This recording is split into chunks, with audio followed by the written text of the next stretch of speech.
ಕೃಷ್ಣ ಹರೇ ಹರೇ ಹರೇ ರಾಮ ಹರೇ ರಾಮ ರಾಮ ರಾಮ ಹರೇ ಹರೇ ಹರಿ ಬೋಲ್ ಶಿಲ ಪ್ರಭುಪಾದ ಕಿ की बलराम निदाय गौरंग की श्रीनिवास वैद्य की नरसिंहदेव भगवान की जय गौर प्रेमानंद।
ಹರೇ ಕೃಷ್ಣ.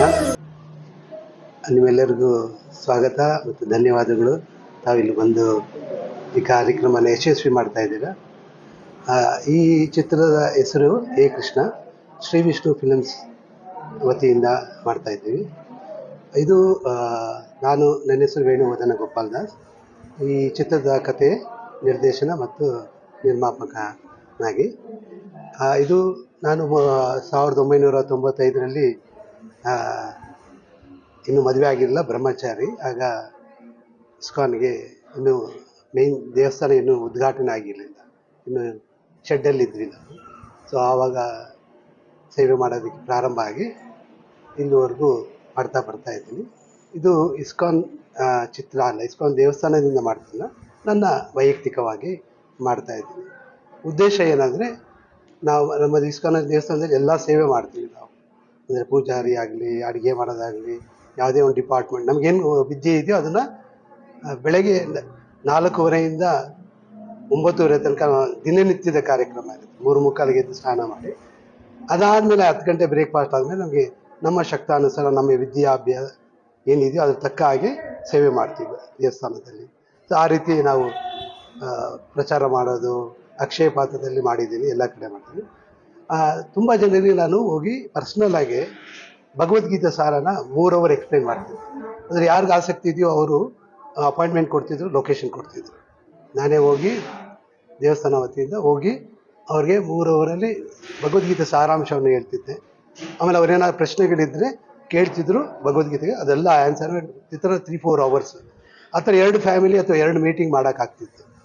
ಆಗ ಅನ್ನಿಸ್ತು ನನಗೆ, ಎಷ್ಟು ಜನಕ್ಕೆ ಈ ಥರ ಹೇಳ್ತಾ ಇರಬೇಕು. ಅವರಿಗೆ ತುಂಬ ಜನಕ್ಕೆ ಟೈಮ್ ಇರಲ್ಲ, ಆಸಕ್ತಿ ಇರುತ್ತೆ, ಕೇಳೋಕ್ಕೆ ಅಷ್ಟೊಂದು ಟೈಮ್ ಇರಲ್ಲ. ಅದಕ್ಕೆ ವೀಡಿಯೋಸ್ ಮಾಡೋಕ್ಕೆ ಶುರು ಮಾಡಿ, ವೀಡಿಯೋಸ್ ಮಾಡಿ ಆ ವೀಡಿಯೋದಲ್ಲಿ ಅವ್ರು ಯಾವಾಗ ಫ್ರೀ ಇರ್ತಾರೋ ಆವಾಗ ನೋಡ್ಬೋದು, ಕೇಳ್ಬೋದು. ಅದಾದಮೇಲೆ ನೆಕ್ಸ್ಟ್ ವೀಡಿಯೋ 10 ನಿಮಿಷ ಆ ಥರ ನೋಡ್ತಾಯಿದ್ವಿ. ಆಮೇಲೆ ಅನ್ನಿಸ್ತು, ಇದು ಫಿಲಮಲ್ಲಿ ಮಾಡಿದ್ರೆ ಇನ್ನೂ ಜಾಸ್ತಿ ಜನಕ್ಕೆ ಮಾಧ್ಯಮಕ್ಕೆ ಮುಟ್ಟುತ್ತೆ ಅಂತ.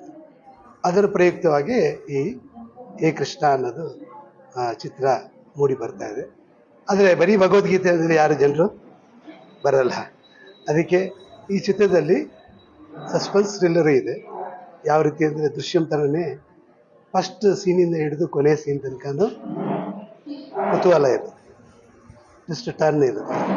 ಮಧ್ಯದಲ್ಲಿ ಜನರಿಗೆ ಬೇಕಾಗಿರೋದು ಏನಂದರೆ ಇನ್ನೊಂದು ಕಾಮಿಡಿ ಇದೆ. ಮತ್ತು ಸಮಾಜಕ್ಕೆ ಒಂದು ಸಂದೇಶನೂ ಬೇಕು. ಅದು ಅದ್ರ ಮೇಲೆ ಇನ್ನೊಂದು ಏನಾದ್ರು ಮುಖ್ಯವಾಗಿ ಎಲ್ಲದಕ್ಕಿಂತ ನಮ್ಮ ಉದ್ದೇಶ ಏನಂದರೆ, ಈ ಇಸ್ಕಾನನ್ನು ಸ್ಥಾಪನೆ ಮಾಡಿದ್ದವರು ಶ್ರೀಲ ಪ್ರಭುಪಾದರು. ಅವರು 69 ವಯಸ್ಸಿನಲ್ಲಿ, ಇಮ್ಯಾಜಿನ್ ಮಾಡಿ, ನಾವು ಯಾರು ಆ ವಯಸ್ಸಿನವರೆಲ್ಲ ಇಲ್ಲಿ. ಅಂಥವರು ಒಬ್ಬರೇ ಆ ವಯಸ್ಸಲ್ಲಿ ಅಮೇರಿಕಾಗೆ ಹೋಗಿ, ಏನು ಫ್ಲೈಟಲ್ಲಿ ಹೋಗಿಲ್ಲ, ಶಿಷ್ಯರಿಲ್ಲ, ಒಬ್ಬರೇ ಆ ವಯಸ್ಸಲ್ಲಿ ಪ್ರಚಾರ ಮಾಡೋಕ್ಕೆ. ಅದು ಹಡಗು ಶಪ್ಪಲ್ಲಿ, ಹಡಗು ಫ್ರೀಯಾಗಿ ಕೊಟ್ಟರು. ಅವ್ರು ಸನ್ಯಾಸಿ, ವೃಂದಾವನದಲ್ಲಿದ್ದರು. ಅಮೇರಿಕಾ ನ್ಯೂಯಾರ್ಕಿಗೆ ಹೋಗಿ ಇಳಿದು ಅಲ್ಲಿ ಜನರ ಹತ್ರ ಈ ಭಗವದ್ಗೀತೆಯನ್ನು ಪ್ರಚಾರ ಮಾಡಿದ್ರು. ಆಗ ಆ ಕಾಲದಲ್ಲಿ ಏನು ನಡೀತಾ ಇತ್ತಂದರೆ, ಡ್ರಗ್ಸ್ ನಡೀತಾ ಇತ್ತು ಅಮೇರಿಕಾದ. ಎಲ್ಲ ಡ್ರಗ್ ಅಡಿಕ್ಟ್ಸ್ ಆಗಿದ್ರು. ಅಂಥವ್ರನ್ನ ಹಿಪ್ಪಿಗಳಾಗಿದ್ರು. ಇನ್ನೊಂದು ಆ ಕಾಲದಲ್ಲಿ ಅದೊಂದು ಫ್ಯಾಷನ್ ಇತ್ತು ಅಮೇರಿಕಾದ. ಡ್ರಗ್ಸ್ ತೊಗೊತಿದ್ರು, ಹಿಪ್ಪಿ ಬಿಡ್ತಿದ್ರು. ಹಳೆ ಫಿಲಮ್ಗಳನ್ನ ನೋಡಿರ್ಬೋದು, ಹರೇ ರಾಮ ಹರೇ ಕೃಷ್ಣ ಅಂತೆಲ್ಲ ಹೇಳ್ತಾ ಇದ್ರು. ಅಂದರೆ ಅಂಥ ಜನರನ್ನು ನಾವು ಕಾಫಿ ಟೀ ಬಿಡೋಕ್ಕೆ ಆಗಲ್ಲ, ಸಿಗರೇಟ್ ಬಿಡೋಕ್ಕಾಗಲ್ಲ, ಕೆಲವರು ಕುಡಿಯೋದಕ್ಕೆ ಬಿಡೋಕ್ಕಾಗಲ್ಲ. ಅಂಥವ್ರನ್ನ ಡ್ರಗ್ಸಿಂದ ಬಿಡಿಸಿ ಹೊರಗಡೆ ತಂದರು. ಯಾವ ರೀತಿ ಅಂದರೆ ಎರಡು, ಒಂದು ಭಗವದ್ಗೀತೆಯ ಜ್ಞಾನದಿಂದ, ಇನ್ನೊಂದು ಮಂತ್ರದಿಂದ. ಅದೇನು ಮಹಾಮಂತ್ರ ಅಂದರೆ, ಹರೇ ಕೃಷ್ಣ ಕೃಷ್ಣ ಕೃಷ್ಣ ಹರೇ ಹರೇ, ಹರೇ ರಾಮ ರಾಮ ರಾಮ ಹರೇ ಹರೇ.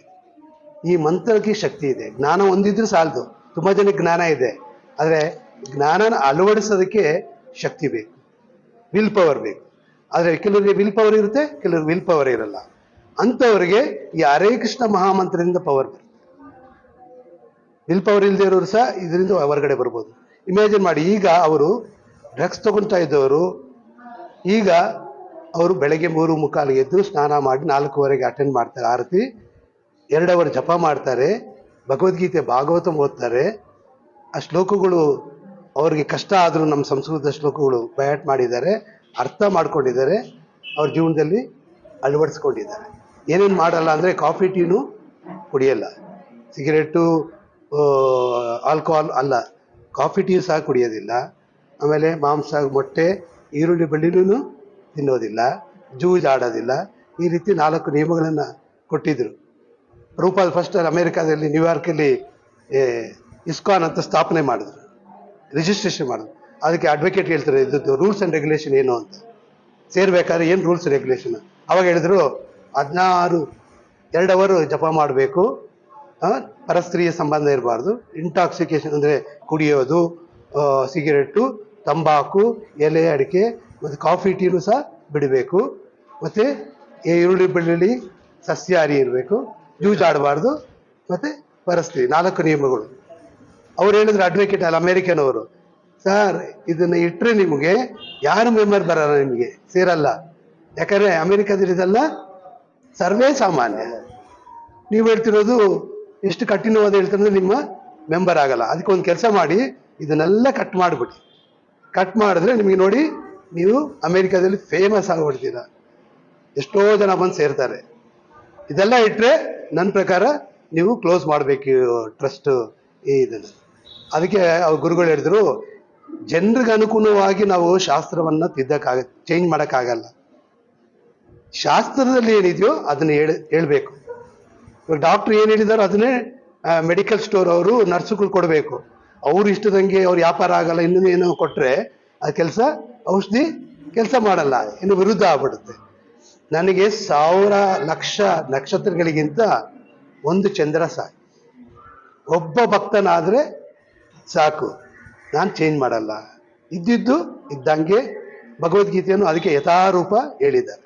ಅಲ್ಲಿ ಕೃಷ್ಣ ಏನು ಅರ್ಜುನಂಗೆ ಹೇಳಿದ್ನೋ ಅದೇ ಅರ್ಥವನ್ನು ಜನರಿಗೆ ಕೊಟ್ಟಿದ್ದಾರೆ. ಅದು ಜನರಿಗೆ ಕಷ್ಟ ಆಗುತ್ತೋ ಬಿಡುತ್ತೋ, ಫಾಲೋವರ್ಸ್ ಅವ್ರನ್ನ ಸಂತೋಷ ಪಡಿಸೋದಲ್ಲ, ಅವ್ರು ಸಂತೋಷವಾಗಿರ್ಬೇಕಂದ್ರೆ ಅವ್ರು ಸರಿಯಾದನ್ನು ಫಾಲೋ ಮಾಡೋದು. ಆ ರೀತಿ ಪ್ರಭುಪಾದರು ಮಾಡಿ ಶುರು ಮಾಡಿದಾಗ ಆಗಲೇ ಅವ್ರಿಗೆ ಆಶ್ಚರ್ಯ ಆಯಿತು. ಯಾರು ಅಡ್ವೊಕೇಟು ಈ ರೂಲ್ಸ್ ಎಲ್ಲ ತೆಗೀರಿ ಅಂದ್ರೋ ಅವ್ರಿಗೆ ಖುಷಿ ಆಯಿತು. ಎಷ್ಟೋ ಸಾವಿರಾರು ಜನ ಸೇರಿದ್ರು, ಆ ಜ್ಞಾನನೂ ಪಡೆದ್ರು. ಜ್ಞಾನ ಒಂದೇ ಸಾಲದು, ಹೆಂಗೆ ಥಿಯರಿ ಒಂದೇ ಸಾಲದು, ಪ್ರಾಕ್ಟಿಕಲ್ ಇಂಪಾರ್ಟೆಂಟ್. ಆ ಪ್ರಾಕ್ಟಿಕಲ್ನ ಅಳವಡಿಸ್ಬೇಕಂದ್ರೆ ನಮಗೆ ಶಕ್ತಿ ಬೇಕು. ಕೆಲವರು ವಿಲ್ ಪವರ್ ಇರುತ್ತೆ, ವಿಲ್ ಪವರ್ ಇರಲ್ಲ. ಅದು ಎಲ್ಲರಿಗೂ ಶಕ್ತಿ ಕೊಡುವಂಥದ್ದು ಏನಂದರೆ ಈ ಹರೇ ಕೃಷ್ಣ ಕೃಷ್ಣ ಕೃಷ್ಣ ಹರೇ ಹರೇ, ಹರೇ ರಾಮ ರಾಮ ರಾಮ ಹರೇ ಹರೇ. ಈ ಮಂತ್ರ ಜಪ ಮಾಡೋದ್ರಿಂದನೇ ಅವರು ಅದನ್ನೆಲ್ಲ ಬಿಟ್ಟು ಹೊರಗೆ ಬರೋಕ್ಕಾಗ್ತಾ ಇತ್ತು.